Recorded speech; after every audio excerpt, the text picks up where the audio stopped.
Alors, on va rentrer à l'intérieur. Ok. Bon, là, ça a dû bouger. L'accouplement peut durer plus de 20 heures et l'incubation est de 15 à 20 jours. Et ils peuvent pondre chacun des deux, parce que c'est hermaphrodite. C'est hermaphrodite, oui. De 100 à 150 œufs. Oh là là, oh là là. Voilà. Donc c'est pas comme une poule alors. Non, c'est pas comme une poule. C'est des Ok. petits œufs, C'est bien, impeccable. Pour commencer, la journée, ils se collent sous les planches. Ils se collent sur les planches ou voilà. Sous les morceaux de liège. Hein. Ou sous les morceaux de liège aussi qu'on a mis. Pour se protéger de la chaleur. Et la nuit, c'est la fiesta. Ils mangent et ils s'accouplent, voilà.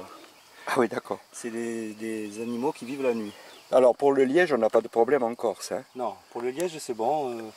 D'ailleurs, j'ai pris contact avec une coopérative qui lève du liège depuis 1 an et demi. Là. Et je devrais en avoir l'année prochaine, des beaux lièges. Ah, très bien. Et là, nous avons le gardien de nuit. Voilà, ça c'est on a un petit couple de chats, un mâle et une femelle, qui surveillent les parcs et qui j'espère, vont éradiquer les nuisibles, tout ce qui est rats, rongeurs. Oui, il y a des rats, il y a des... Voilà. Très bien.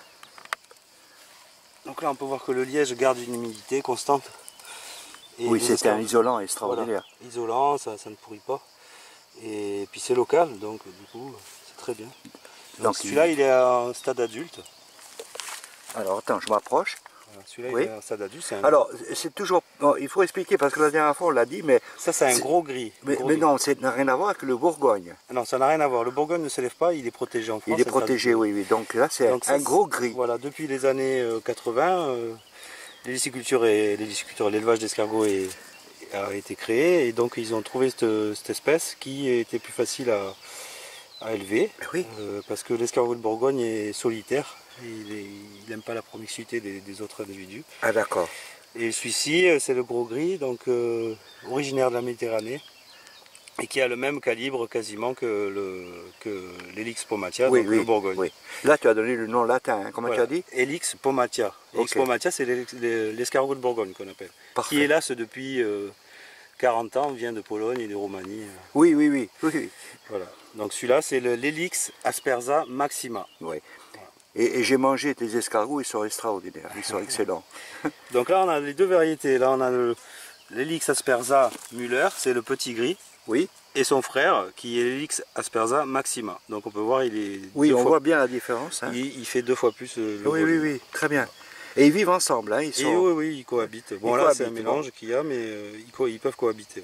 Très bien. On peut commencer direct, hein, là. Donc voilà, là c'est un plateau d'une douzaine de gros gris, donc, ce qui remplace le Bourgogne. Le Bourgogne. Parce que le Bourgogne ne s'élève pas. Donc c'est du gros gris au beurre persillé, ail et persil.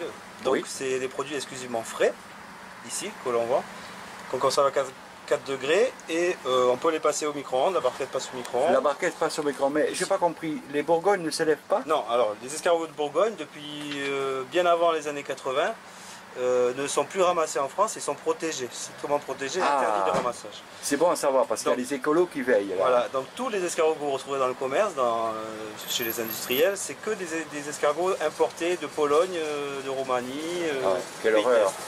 Voilà, des escargots sauvages qui, on ne sait pas ce qu'ils ont mangé. Donc nous, l'avantage pour nous, c'est qu'on sait ce qu'on leur donne et ils sont vraiment, voilà, la qualité gustative est là. Et donc là, c'est entièrement corse, hein? Là, c'est entièrement corse, c'est élevé ici et cuisiné ici. Élevé et cuisiné en Corse. Voilà, c'est ça. Voilà. Donc les moules sont cuites à la minute, à la demande, donc bien fraîches. Et on rajoute une sauce marinière à notre façon. À déguster, les gens aiment très bien. Mais à la mode corse ou pas? Alors, non, ça c'est la marinière, mais je l'ai adapté. C'est un peu lié à l'escargot parce que c'est un peu du beurre d'escargot que je mets dedans. Ah, et c'est très très bon. C'est lié à l'escargot, donc. Oui, c'est lié.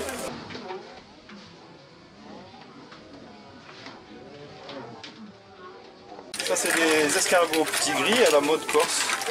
Donc c'est sauce tomate, marjolaine sauvage et on a rajouté un peu de pancette. Demi-sel. La pancette, c'est le petit salé, on va dire. C'est ça, du petit salé demi-sel. Et un peu épicé au piment d'Espelette. Au piment d'Espelette. Ça, on peut le manger à l'apéritif, en entrée ou carrément en plat. Un clin d'œil à nos amis basques. Voilà. D'accord. Donc on veut faire quelque chose de piquant, mais pas trop. Donc le piment d'Espelette est idéal. Oui. Voilà, donc on sert ça dans des barquettes de 500 grammes, il y a 3-4 douzaines. Oui. Ou alors des barquettes de 1 kg avec le double. C'est superbe. Hein. Produits frais exclusivement. Merci Jérémy.